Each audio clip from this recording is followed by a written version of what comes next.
Olá pessoal, vamos dar continuidade à nossa playlist de formação para cerimoniários e hoje vamos continuar a instrução geral do Missal Romano no capítulo 6º. No último vídeo paramos no capítulo 5º, falamos a respeito da disposição e ornamentação do presbitério, do lugar sagrado, da igreja, etc. E hoje nós vamos começar com os requisitos para a celebração da Santa Missa e vamos ver até onde vamos aí, mas creio que até o ano litúrgico, porque eu já quero deixar a parte do ciclo do ano litúrgico para o próximo vídeo. Então, para a próxima continuação, próxima parte.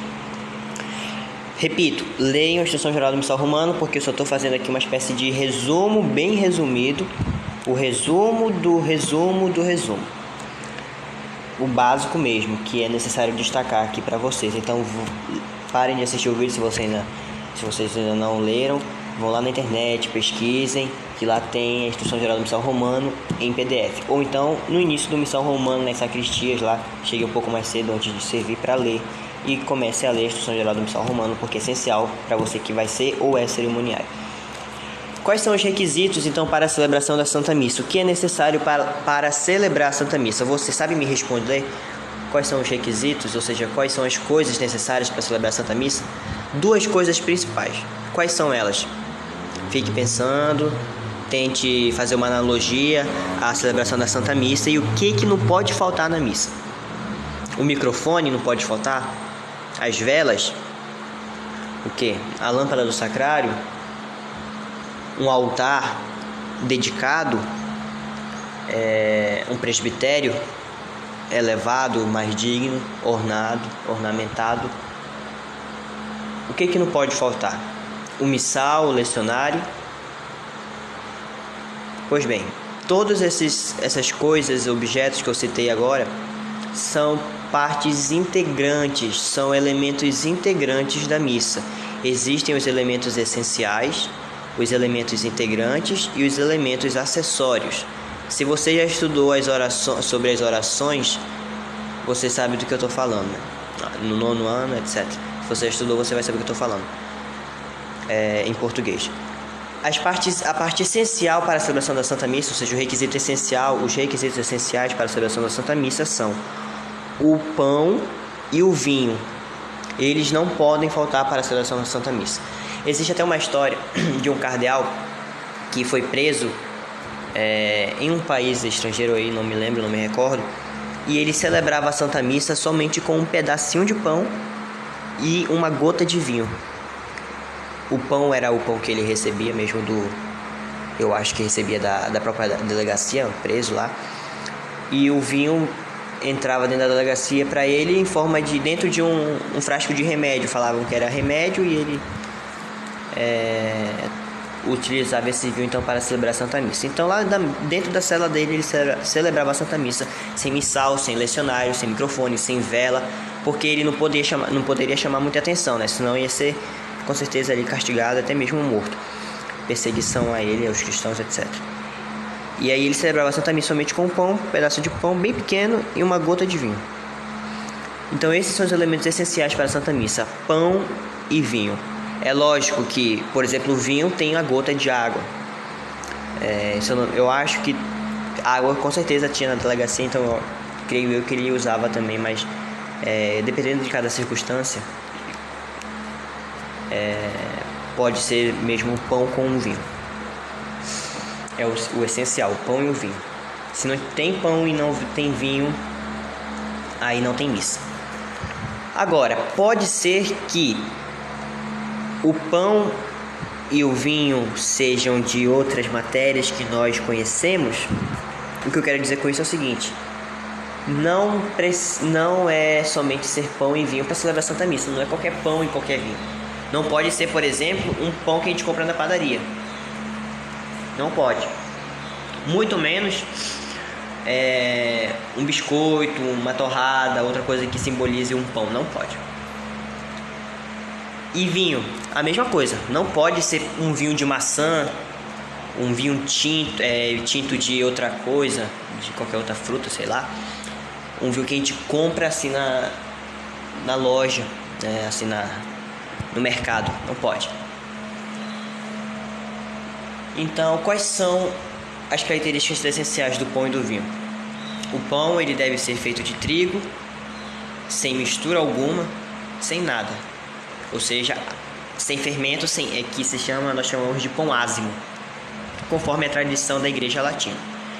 Isso na Igreja Latina. É claro que existem alguns ritos aí, Brasil fora, que celebram com outra espécie de pão, mas é autorizado pela Igreja. Aqui no Brasil, que utilizamos o rito latino, o rito romano, não pode e acabou. Tá? Isso no número 319 do Missal Romano. Aí, agora, o vinho é a mesma coisa. O vinho não pode ser feito não pode ter misturas estranhas, misturas químicas, etc. Tem que ser o vinho canônico, que é o que a gente compra nas lojas litúrgicas. Vinho canônico. É o vinho que é utilizado na celebração. Pode ser o vinho incolor, desde que seja de uva. Pode. Tanto é que na Europa eles utilizam mais o vinho incolor, ou seja, o vinho branco, mas de uva, que é autorizado pela igreja também local.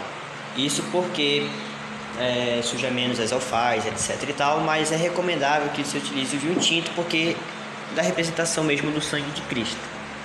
Ok? Agora uma coisa importante também, se por exemplo o padre tem algumas galhetas que não são de vidro, que não dá pra ver o que tem dentro, e aí não dá pra distinguir às vezes qual é o vinho e qual é de água, certo? Agora, se o padre colocar água dentro do cálice, pensando que é o vinho, né? E colocar uma gota de vinho pensando que é água, isso no ofertório, e fazer tudo de uma missa e tal, etc. Consagrar o pão e consagrar o vinho,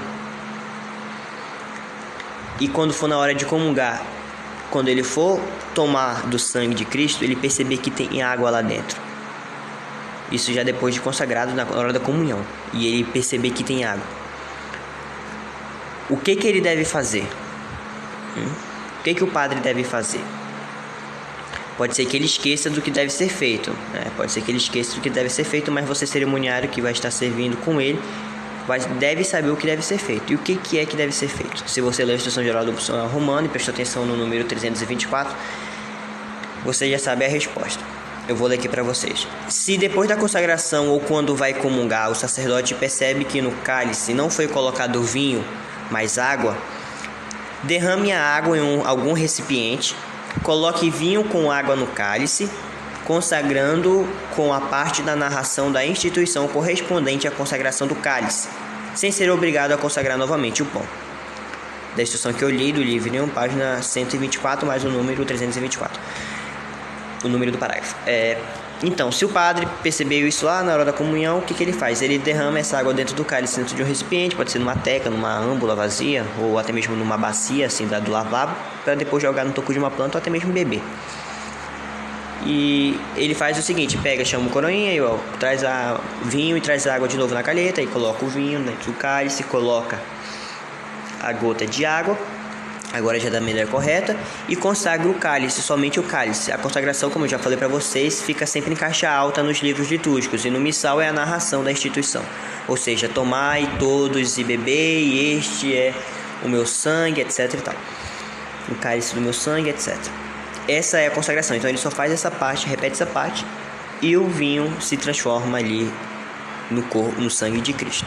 Não precisa fazer a mesma coisa com o pão, porque ele já consagrou como deve ser feito o pão, né? Então é isso que deve ser feito, tá ok?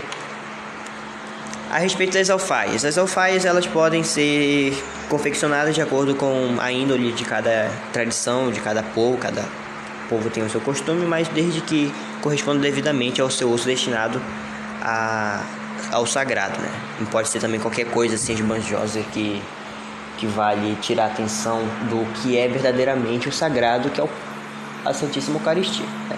Por exemplo, uma pala ou um véu de cálice não pode chamar mais atenção para a credência do que para o altar, né? Então tem que ter uma harmonia. A respeito das vestes, vocês já devem saber quais são as vestes litúrgicas, sobre as alfaias também já devem saber quais são as alfaias, já devem saber quais são os vasos sagrados, mas só vou dar algumas observações que os cerimoniários devem saber. Os coroinhas já devem ter, que vocês já foram coroinhas, devem ter estudado isso. As vestes sagradas. Cada ministro tem a sua veste sagrada que é utilizada para celebrar a Santa Missa quando se serve ou celebra. Quando serve ou então celebra a missa.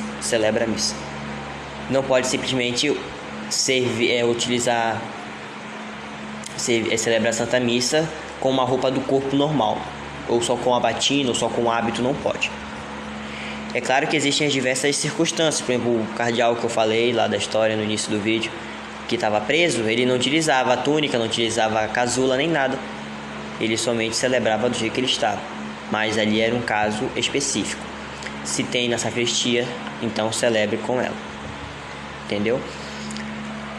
Você já deve saber quais são as vestes de cada ministro. Agora eu só quero chamar a atenção para a alva. Muitas pessoas têm medo ou então têm dúvida se, por exemplo, o cerimoniário pode usar alva, ou coroinha se pode usar alva. Gente, a alva, você já deve saber o que é a alva, né? A diferença dela para a túnica. A alva, ela pode ser usada por qualquer pessoa por qualquer ministro de qualquer grau que vá servir ou celebrar a Santa Missa.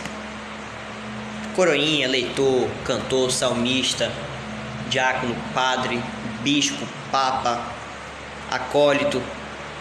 Por qualquer pessoa que vá servir ou celebrar na Santa Missa pode usar, a alva pode ser utilizada. E a alva, ela pode sim estar acompanhada do símbolo, se for necessário. Normalmente sempre é necessário o símbolo com a alva, porque a alva é um pouco mais larga, tem as pregas e tudo mais. E com o amito, porque a alva tem normalmente aqui no Brasil uma abertura, né? Em todo o canto, lógico, tem uma abertura aqui no pescoço em forma igual a sobrepeliz. E para não ficar aparecendo a camisa, a gola da camisa que o padre ou a pessoa usa, ou então a batina do padre, para esconder tudo mesmo, a gente utiliza o amito. Agora, no caso da túnica, nem sempre é necessário o símbolo. O amito não é necessário com a túnica. Não é necessário porque a túnica, ela cobre o pescoço todo. Aqui tem um zíper, o botão, e ela cobre o pescoço todo. Então não é necessário usar o amito. Já o símbolo, ele pode ser utilizado com a túnica também quando a túnica é muito larga, ou então é muito longa, e o símbolo ele ajuda a levantar um pouco mais para não ficar encostando no chão, não tropeçar e cair, ou então para diminuir um pouco o volume dela.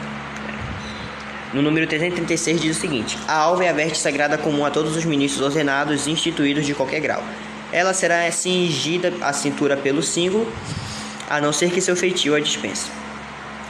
Antes de vestir a alva, põe-se o amito, caso ela não encubra completamente as vestes comuns que circundam o pescoço.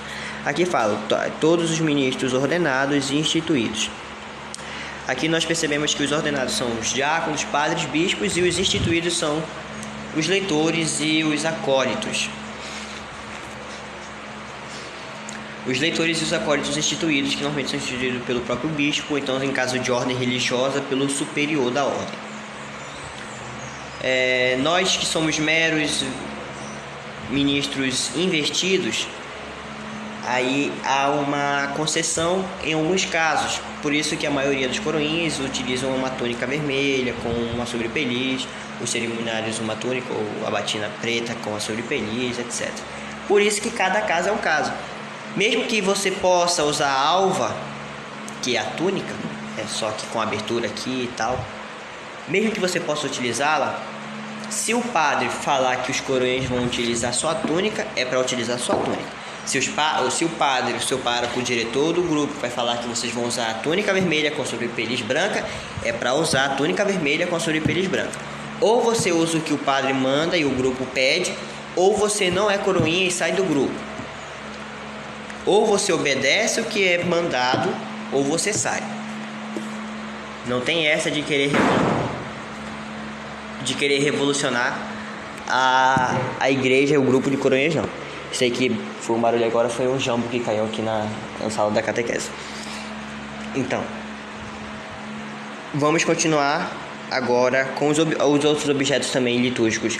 Litúrgicos não, né? Os outros objetos que são utilizados na celebração da Santa Missa, que podem ser colocados até mesmo sobre o altar, são a estante para colocar o missal e o microfone também para o padre, desde que seja tem que ser colocado de modo discreto também, né? Não vai colocar um microfone assim com um suporte grande em cima do altar, não.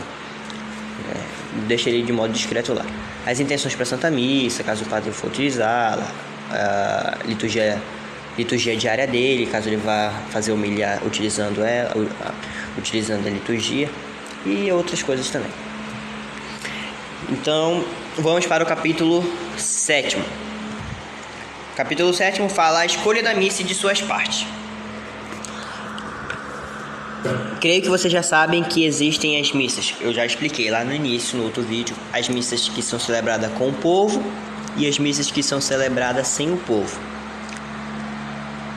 As missas que são celebradas com o povo recomenda-se que tenha cantos, que o povo, os próprios fiéis da Assembleia possam ler algumas leituras para que estejam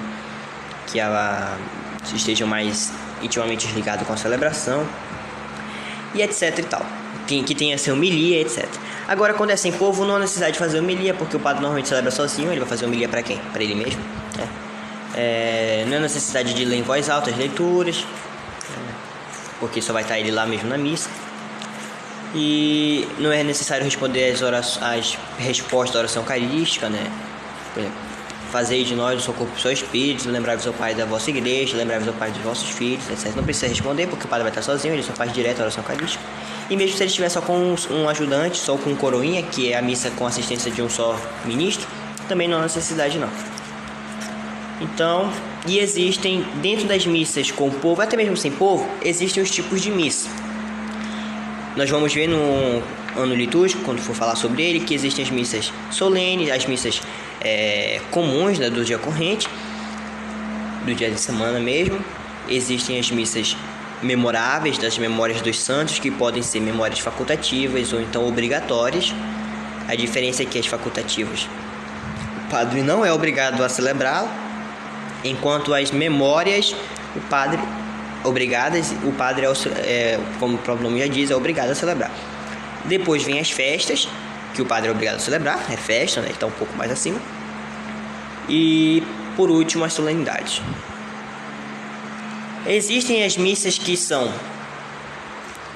as missas rituais, as missas votivas, as missas para as diversas circunstâncias e diversas necessidades. As missas rituais são ligadas aos sacramentos.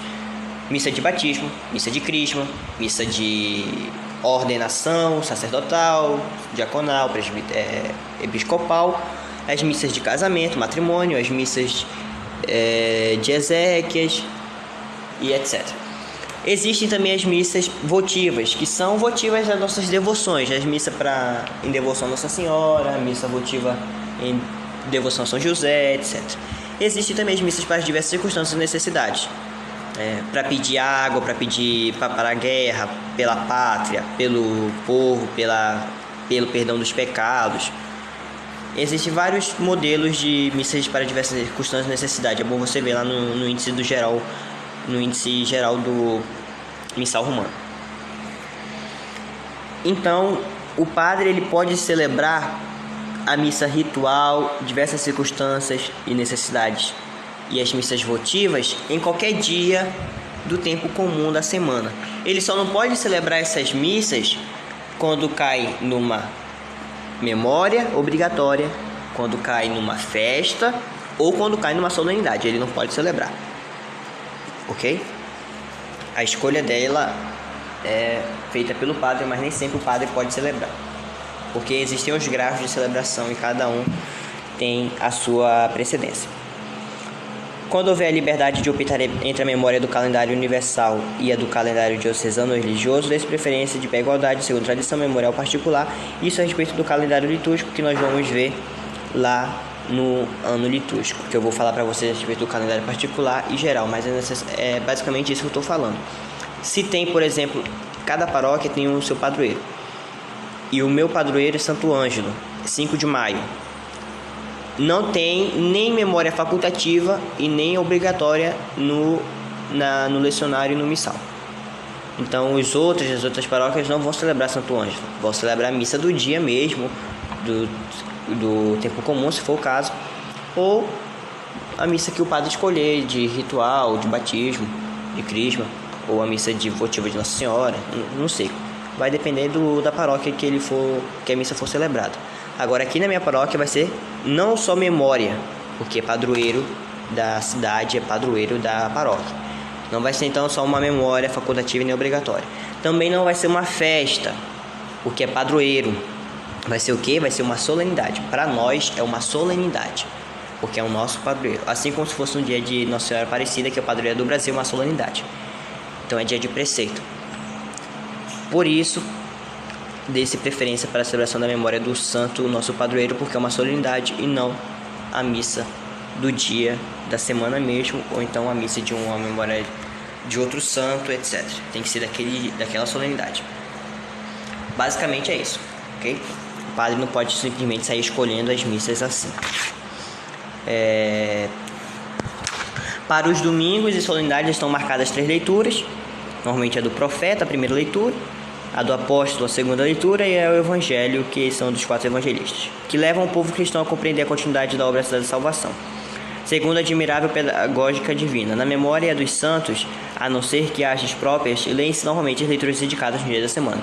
Ou seja, tem uma memória obrigatória de São Tomás de Aquino. A missa vai ser dele, as orações presidenciais serão todas deles, prefácios dos santos. Só que as leituras não são obrigatoriamente dele. As leituras são do dia da semana mesmo. Então, se for numa terça-feira da 20ª semana do tempo comum, as orações e prefácio tudo do santo, mas as leituras do lecionário vai ser da terça-feira da 20ª semana do tempo comum, do missal semanal mesmo, não vai ser o santoral. Se for numa festa, aí vai ser tudo do santo. E se for numa solenidade, aí vai ser tudo do santo e muito mais. Ok? Cada um tem suas peculiaridades. No lecionário semanal, propõe-se as leituras para cada dia de semana durante todo o ano. Por isso, via de regra, tais leituras serão tomadas dos dias em que estão marcadas, a não ser que ocorra uma solenidade ou uma festa ou memória que tenha as leituras próprias do Novo Testamento, ou seja, nas quais se faça menção do santo celebrado. Então, quando tem solenidade, festa ou memória com leituras próprias, se utilizam as leituras também deles. Aí eu falei agora que a memória era do dia de semana, sim. Mas se essa memória se tornar uma festa, for uma festa, aí a leitura vai ser do santo, sim, que está no lecionário santoral. Mas se não for somente uma memória mesmo obrigatória, aí vai ser a leitura do dia de semana. A não ser que o padre queira que você utilize as leituras do dia do santo mesmo, no santoral. Aí você marca. Mas normalmente ele faz a homilia mesmo do dia de semana. Como diz aqui, propõe-se leituras para cada dia de semana, por isso, via de regra, as leituras serão tomadas nos dias que estão marcados. Missas para diversas circunstâncias e missas... Agora, a escolha das partes da missa, como eu falei também sobre as leituras e orações. A oração eucarística eu já fiz um vídeo explicando qual oração eucarística usar, só você pesquisar aí. E os cantos também, o padre pode, junto com o Ministério de Música, escolher os cantos para a missa, desde que correspondam com o que está sendo celebrado, né? E que as leituras sejam que tem a ver com a fé católica, não pode ser música protestante porque não tem nada a ver com a fé católica, e também que sejam músicas que sejam aprovadas pela Igreja do Brasil, né? Não pode ser qualquer música católica também não. Missa, agora capítulo 7, missas e orações para diversas circunstâncias e missa dos fiéis defuntos. Em todas as missas de diversas circunstâncias, a não ser que se disponha de outro modo, é permitido as leituras do dia de semana, bem como seus cantos interlecionais, se combinarem com a celebração. As missas para diversas circunstâncias são aquelas que eu falei, pela pátria, pelo povo, para pedir água, para pedir para parar a guerra, pela absolvição dos pecados, pela cidade, etc. e tal.